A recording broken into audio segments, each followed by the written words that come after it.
नमस्कार. माय PCMC चॅनलवर आपलं स्वागत. मी विवेक इनामदार. होय मी रिंगणात या कार्यक्रमात आज आपल्या स्टुडिओमध्ये आले आहेत पिंपरी चिंचवडमधील एक नावाजलेलं व्यक्तिमत्व. केवळ राजकीयच नाही तर सांस्कृतिक क्षेत्रातही ज्यांनी स्वतःचा ठसा उमटवला आहे, वेगळी ओळख निर्माण केली आहे, असे भाऊसाहेब भोयर. नमस्कार भाऊसाहेब. नमस्कार. प्रथम मी माय PCMC न्यूज चॅनलचं मी मनापासून धन्यवाद देतो की तुम्ही मला व्यक्त होण्यासाठी एक संधी दिलेली आहे. आपण आता प्रभाग क्रमांक 17 जो वाल्हेकरवाडी, चिंचवडे नगर, बिजली नगर, दळवी नगर, प्रेमलोक पार्क हा जो भाग येतो, या भागामधून निवडणूक लढवता. या प्रभागात तुम्ही मागच्या वेळेलाही निवडणूक लढवली होती. तर यावेळेला आपण मागच्या वेळेला तुमचा पराभवाला सामोरे गेला होतात आणि आता पुन्हा त्या पराभवाचा वचपा काढण्यासाठी नव्या जिद्दीने तुम्ही या रिंगणामध्ये उतरलेला आहात. तर हे करत असताना मागची निवडणूक आणि ही निवडणूक काय फरक वाटतोय? नाही, मी आता निवडणूक लढवित आहे. मी गेली 25 वर्ष महानगरपालिकेत नगरसेवक म्हणून काम करीत आहे. कुणाचा वचपा वगैरे काढण्यासाठी नाही, पण ही निवडणूक सामाजिक भान असलेली माणसं महानगरपालिकेत जाणं अत्यंत गरजेचं आहे.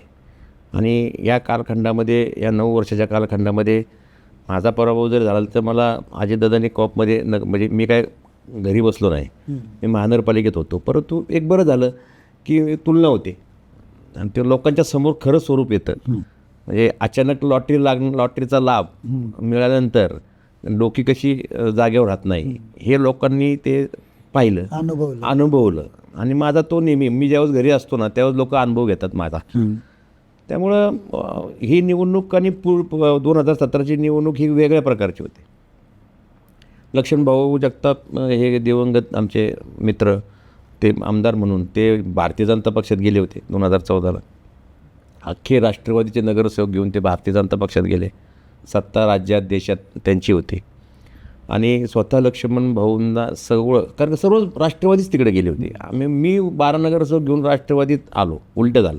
लोक सत्तेच्या माध्यमात जात होती, मी सत्तेच्या प्रवाहाच्या विरुद्ध लढत होतो. ती निवडणूक फार विचित्र होती. म्हणजे सर्वच म्हणजे काय निवडणुकीचे फॉर्म्युलेच सगळे चेंज झालेले आहेत. मग आता त्यावर काही गोष्टी आता आम्ही सत्तेत असल्याकारणानं मी त्या गोष्टीवर भाष्य करू इच्छित नाही, कारण आम्ही आता महायुतीमध्ये आहोत. अजितदादा आमचे उपमुख्यमंत्री आहे.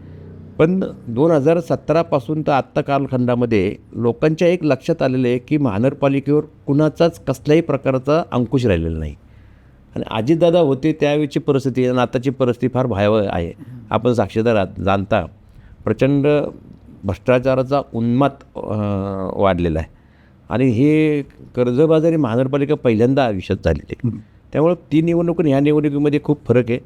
आणि मला खात्री आहे की मी कधी कोणावर टीका करत नाही, कारण का तुमच्याकडे स्वतःकडे सांगण्यासारखे एवढं आहे की त्या परिसरामध्ये मी प्राधिकरण सदस्य असल्यापासून काम करतो आहे. त्या ठिकाणी अंडरग्राऊंड ड्रेनेज भुयारी गटर योजना प्राधिकरण सदस्य होतो. नंतर 2002 साली नगरसेवक झालो. म्हणजे असं नाही की मी तिकडे उभं राहायला गेलेलो आहे. ते मी पूर्वीपासून तो माझा भाग होता आणि खूप कामं केलेली आहेत. त्यामुळे लोकांना पुन्हा एकदा म्हणजे काही वेळा फ्रेश चेहऱ्यांचे अनुभव घेतलेत, त्यामुळे आता रिफ्रेश झालेत ते. त्यामुळे आता त्यांना परत अनुभवाची गरज आहे. आणि निश्चितपणे मला या निवडणुकीमध्ये लोक निवडून देतील. मागच्या वेळेला तुमच्या विरोधात सचिन चिंचवडे होते. हो. आणि यावेळेला आहेत ते माजी सत्तारूढ पक्षनेते नामदेव डाके. हो. तर लढतीमुळे तुम्हाला काय फरक वाटतोय? म्हणजे सोपी वाटते मागच्या वेळेपेक्षा का आव्हानात्मक? मला मी निवडणूक कधीच कोणती हलक्यात घेत नाही. म्हणजे मी उमेदवार कोण आहे हे देखील मी पाहत नाही. हे बघा, तो उमेदवाराचं मूल्यमापन करणं महत्त्वाचं आहे. त्याचा इतिहास, त्याचं काम, ही खरं तर लोकल पद्धतीची निवडणूक आहे. खरं तर मतदारांना मी त्या निमित्तानं नंबर आव्हान करतो की तुम्ही निवडणुकीच्या माध्यमातून कर्तृत्ववान माणसं, त्याचा कार्यकाल, त्याचा इतिहास, त्यांनी आजची त्याची परिस्थिती, ह्या सर्व गोष्टीचं निवडणुकीत मूल्यमापन झालं पाहिजे. केवळ सत्तारूढ पक्षनेते किंवा आम्ही जो ज्येष्ठ नगरसेवक तर मग मी केलं काय? ह्या माझी चुकीची चौकशी केली पाहिजे ना. आणि त्यांनी काय केलं त्यांचीही चौकशी केली पाहिजे. आणि मग तुलना काहीतरी असते का नाही. बरोबर. त्यामुळे त्या पद्धतीने मला निवडणूक समोर कोण आहे हा विषयच नसतो. मी माझ्या कर्तृत्वाच्या जोरावर मी प्रत्येक निवडणुकीत सामोरं जातो. मी असं नाही ना की 4 वेळा मी सतत निवडून आलेलो आहे, असंही काही नाही की, पण माझे काही वॉर्ड एक ठेवत नाहीत. म्हणजे 2012ला तर माझा वॉर्ड राखीव करून टाकला. म्हणजे मला काही एकच वॉर्ड भेटलेलं नाही, मी विविध वॉर्डातून निवडून आलेलो कार्यकर्ता आहे.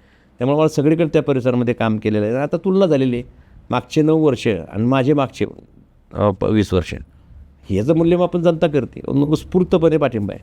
आणि काही राजकीय गणितं बदललेली याच्यात. जे करुणा चिंचवडे यांचे पती शेखर चिंचवडे होते ते आता राष्ट्रवादीमध्ये आलेत, ते तुमच्या पॅनलमध्ये आहेत.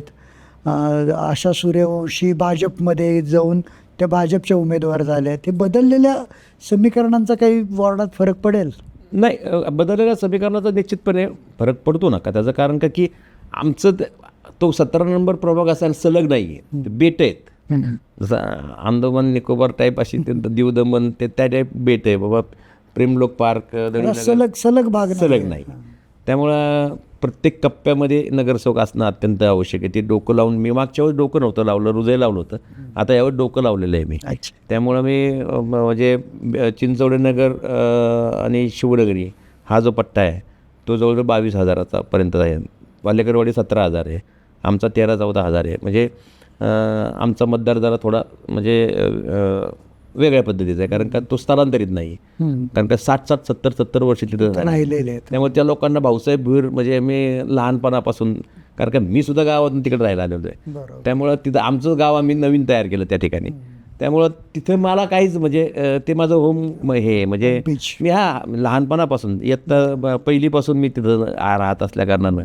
त्यामुळं आम्ही गावातून ते एकच घर होतं. नंतर तो पुढं दळवी होते, असं पांढरकर होते, 3 घरं फक्त होती. अशा ठिकाणी माळरानो आम्ही राहायला आलेलो होतो. त्यामुळं सत्तेच्या समीकरणाच्या माध्यमातून आम्हाला शेखर अण्णा चिंचवडेच्या माध्यमातून एक अतिशय सक्षम पर्याय मिळाला. तो अतिशय सुसंस्कृत कार्यकर्ता आहे, होम डिलिव्हरी कार्यकर्ता आहे. आणि तानाजी वालेकरांचं कुटुंब हे पूर्वी तानाजी वालेकरांनी प्राधिकरण म्हणजे इकडं माझ्या विरुद्ध माझा पराभव केला होता 97 साली. त्यावेळेस त्यांनी बिजलीनगरचं प्रतिनिधित्व केलेलं होतं. त्या परिसरामध्ये त्यांची कामं आहेत, जुनी कामं आहेत. तर तो एक म्हणजे एक आमचं पॅनलच खूप सुंदर झालेलं आहे. म्हणजे आम्हाला कान पकडणारे आमच्या शोभाताई वाल्हेकर आहेत, वहिनी मोठे आहेत. आणि वहिनी म्हणजे आईच असते एक प्रकारे. नंतर मी ज्येष्ठ आहे, मला PhD झालेली महानगरपालिकेचं. कोण कुठं चोऱ्या करतं, कोण काय करतं, सगळं मला माहिती आहे. शेखरांना होम डिलिव्हरी कार्यकर्ता आहे, डायरेक्ट लोकांना हे करण. मनीषा अडसूळ आमची, ती माझ्या मुलीच्याच वयाची. म्हणजे असा एक सुंदर समर्पक असा पॅनल. सर्व वयोगटातले सुसंस्कृत माणसं. प्रभागातल्या 4 भागांमधले चारी भाग, एकाच भागातले नाही. कारण तसं शक्यच होणार नाही ना, कारण का तुम्हाला सर्वच भागाचा विचार केला पाहिजे ना. त्यामुळं आमचं पॅनल आता अतिशय व्यवस्थित आहे, शिक्षित आहे, सुसंस्कृत आहे, आमची पार्श्वभूमी चांगली आहे. त्यामुळं आम्हाला ह्या निवडणुकीत मला अडचण वाटत नाही. प्रचार करताना पॅनल म्हणून तुम्ही चौघांनी एकत्र प्रचार केला का प्रत्येकाने आपापले भाग सांभाळले? नाही. सुरुवातीला आम्ही जेवढे मोठे रॅली केल्या ते सगळे एकत्रितरित्या केल्या. आता प्रभाग मोठा आहे म्हणल्यानंतर मग आम्ही आता मिटिंग पण लावतो. आता आम्ही काय केलं की कोपरा सभावर जास्त भर दिलेला आहे. कारण का होम टू होम मी एकच उमेदवार आहे म्हणजे अधिकृत की होम टू होम. आणि माझं कुटुंब सगळं माझ्यावर माझी खूप अडचण होती. घरात कुणीच लेडीज नव्हते. आता माझी सून आहे, ती परत माझ्यापेक्षा 10 पटीने पळती आहे. माझा मुलगा आहे, तर त्याचं नियोजन तो व्यवस्थित करतोय. कारण तो एक मेंटली मी फ्री आहे त्या गोष्टीवरून. महिलांचं माझं जाळं असतं, पण घरातली लक्ष्मी असेल तर त्याला जास्त अधिक त्याचा इम्पॅक्ट पडतो. आता तो माझी सुनबाई म्हणजे ती माझी पत्नी जशी होती मनीषा, म्हणजे मी तिला मजेने म्हणतो की मनीषा तुझ्यात घुसलेली काय कळत नाही. आणि ती काय माझी पोरगीच आहे आणि खूप पळते, खूप कष्ट घेते. आणि असं आणि आता आमचे पुतणे सगळे माझे जे होते माझ्यापासून दूर होते. आमचं नरेंद्र असेल, विजेंद्र असेल, सुरेंद्र असेल, आमचे सगळे ते कुटुंब सगळे एकत्रित झालेले आहेत. ती एक ॲडिशनल ताकद झालेली आहे. सगळेजण व्यवस्थित काम चालू आहे. प्रभागामध्ये 2 मोठे पदाधिकारी होते आपल्या. एक उपमहापौर पद पण होतं, सत्तारूढ पक्षनेते पद पण होतं. त्याचा काही वॉर्डाला प्रभागात काही फायदा झाला नाही? आता मी काय म्हणजे एक काहींचं नशीब असतं, पहिल्याच प्रयत्नात पहिल्याच नगरसेवक असताना पद मिळतं. पदामुळं प्रतिष्ठा मिळते, पण ते पद निर्माण करण्यासाठी खूप कालखंड जावं लागतो. त्यांना काय म्हणजे ठीक आहे, पद मिळलं, पदाने मोठे झाले, आम्हाला आनंद आहे. आमचेच मित्र आहेत, त्यांना पद मिळलं, त्यांना प्रतिष्ठा. पण ते पद निर्माण करण्यासाठी जो आवाका लागतो तो त्यांनी केला असता तर आता निवडणुकीत त्यांना अडचण नसते आली. पण आता त्यांच्याबद्दल मी ज्यावेळेस फिरतो ना, मी त्यांच्यापैकी कोण फिरलं का नाही मला नाही माहिती, पण मी होम टू होम फिरलो तर रोष येतो, एक रिॲक्शन्स येते. आमच्या भागामध्ये त्यांना प्रश्न विचारले, तुम्ही इतके वर्ष कुठं होते, आम्हाला 5 वर्ष दिसले नाहीत, असं त्यांच्यावर जो रोष ज्यावेळेस येतो ना, मग त्या पदाचा काय उपयोग होतो? ते पदा काय तात्पुरतं असतं, पद येतच जातात. पद निर्माण करण्यासाठी आम्ही आता 30-30 वर्ष पद टिकवली. सतत माझ्या मतांचा आलेख सतत वाढता आहे. नाहीतर माणसाचा आलेख उलटा होतो, सोन्याचा घसारा होतो, तर माणसाचा पण घसारा होतो. माझा घसारा कधीच झालेला नाही. माझी मतांची आकडेवारी वाढत गेलेली. त्याचं कारण मी शोषा करत नाही. मी फारसा असा गल्लीबोळात फारसं न दिसणारा, परंतु रिझल्ट देणारा, रिझल्ट ओरिएंटेड कार्यकर्ता आहे. आणि मला सन्मान आहे, मला महानगरपालिकेत मान मिळतो. त्याचं कारण का माझे बाकीचे धंदे नाहीत तिथं. त्यामुळे आयुक्त लेवलचे कोणतेही अधिकारी माझे मित्र होतात, काम करायला सोपं जातं. तुमच्यासारखे पत्रकार मित्र देखील आहेत आमचे, ते आम्हाला दिशा देतात. त्यांच्याकडून पण आम्ही संवाद साधतो, काय केलं पाहिजे विचार करतो. त्यामुळं मला काय असं काय कोण पदाधिकारी वगैरे तो काही मुद्दाच नाही. आता या प्रभागात तुम्ही मागची निवडणूकही लढली, त्यानंतरही 5 वर्ष संपर्कात राहिला, जरी सत्तेत नसलात तरी, आणि आता पुन्हा निवडणूक लढवत आहे. तर या प्रभागामध्ये सगळ्यात मोठ्या समस्या काय वाटतात? सगळ्यात मोठे आता काय माहिती आहे का, निवडणूक आले की हे काय करतात, घरची नोटीस पाडण्याची नोटीस देतात. हा एक आता उद्योग झालेला आहे मोठा राजकारण्यांचा. ते एक भयभीतपणा जो आहे ना कायम, तो असं ते प्रॉपर्टी कार्ड देऊन अमुक करून तमुक करून त्याच्यावर मास्टर स्ट्रोक मारला पाहिजे एक. आणि मास्टर स्ट्रोक मारण्यामध्ये आमचे नेते अजितदादा पवार हे सक्षम आहेत. हो, दादांनी सभा पण तुमच्या सभा पण प्रभागात घेतली, उत्स्फूर्त प्रतिसाद मिळाला सभेला, प्रचंड गर्दी होती. हे जे खेळ चाललेले आहेत PMRDमध्ये, तिथं पार्किंगची समस्या आहे. बिजलीनगर तो प्राधिकरण जायला तिथं अनेक पार्किंग गाड्या लागलेल्या असतात. त्या ठिकाणी बालगोपालांना खेळायला जागा नाही आहे. आणि सर्वात महत्त्वाचं म्हणजे उत्तम क्रीडांगण करण्यासाठी PMRDकडून आपल्याला काय मदत घेता येईल, तो असं संदिग्ध एरिया आहे. नवीन DP जो केला तो पहिला DP रद्द केला पाहिजे. DPमध्ये आरक्षण हे काय शेतकऱ्यांची लूट नसते. त्याला त्याचं रेडी रेकनरप्रमाणे त्याचा FSI मिळतो, TDR मिळतो. पण तुम्ही काहीतरी मास्टर प्लॅन पुढच्या 25-50 वर्ष डोळ्यासमोर ठेवून प्लॅन केला पाहिजे. तिथं अनधिकृत बांधकामाचा प्रचंड जाळं पसरलं. आता झालं आता काय ते काय भारतात सगळीकडे येते. पण आता ते काय तुम्ही घरं तर पाडणार नाही ना. मग त्यांना आहे या पद्धतीने सुखसुविधा कशा पद्धतीने देता येईल. आता एरिया वाढतोय, लोकसंख्या वाढते, अंडरग्राऊंड येण्याचं जाळं मिस केलं त्या परिसरामध्ये. बिजलीनगर प्राधिकरण रेल्वे ब्रिजसुद्धा मी केला त्या टायमाला, संजय काळेंनी मी तिथं केला. कनेक्टिव्हिटी मी सगळी केलेली आहे, स्पाईन रस्ता मी केलेला आहे. त्यामुळे हे सगळं करत असताना मला त्याची कल्पना आहे की प्राधिकरणामधनं कोणत्या पद्धतीने काम करून घ्यायचं, कशा पद्धतीने करायचं, कशा पद्धतीने नियोजन करायचं. आणि खूप तिथं समस्या ज्या आहेत त्या समस्या कशा पद्धतीने सोडवता येतील त्या दृष्टिकोनातून काय तिथंसुद्धा अनुभवाची कस लागतो. तुम्हाला माहिती आहे, नगरसेवक झाल्याने रस्ता गटर करायला काय फार डोकं लागतं अशातला भाग नाही. मी जी कामं केली ती ऐतिहासिक कामं केलेली आहेत. आमदार खासदारांच्या लेवलची मी ती कामं केलेली आहेत. आणि लोकांना ते आता जाणीव त्याची होती. मला लोकांची रिॲक्शन्स येतात ज्या पद्धतीने, आणि त्या पद्धतीने मला खूप मस्तपैकी वाटतं. पहिल्यांदा मी म्हणजे कष्ट घेऊन, आणि माझ्यासमोर टीम भरपूर असल्या कारणानं कार्यकर्ते स्वतःहून माझ्याकडे येतात. आत्ताच मग अशी टाटा मोटर्सची मिटिंग झाली, जवळजवळ 300-350 लोकं होती. म्हणजे असं स्वतःहून ते पाठिंबा देतात. हा, अनधिकृत बांधकाम हा तर मोठा विषय आहेच त्यातला. याच्यावर अख्ख्या या महापालिकेच्या निवडणुकीत अगदी मुख्यमंत्री उपमुख्यमंत्री यांच्यामध्ये तो विषय होऊन प्रॉपर्टी कार्ड दिली जातील इथपर्यंत आश्वासनं मिळालेली आहेत. बरोबर.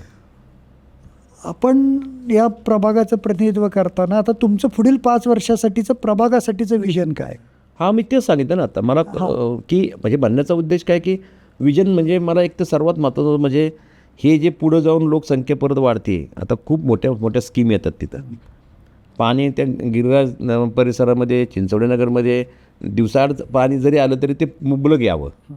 पाण्याच्या नियोजनाच्या संदर्भात खूप मोठा आराखडा केला पाहिजे. मी टाकलेली अंडरग्राऊंड ड्रेनेज आज आहे, त्याची क्षमता वाढवली पाहिजे. फिल्ट्रेशन प्लॅन जो आहे, मैला शुद्धीकरण, त्याचे STP प्लॅन पण देखील वाढवले पाहिजे.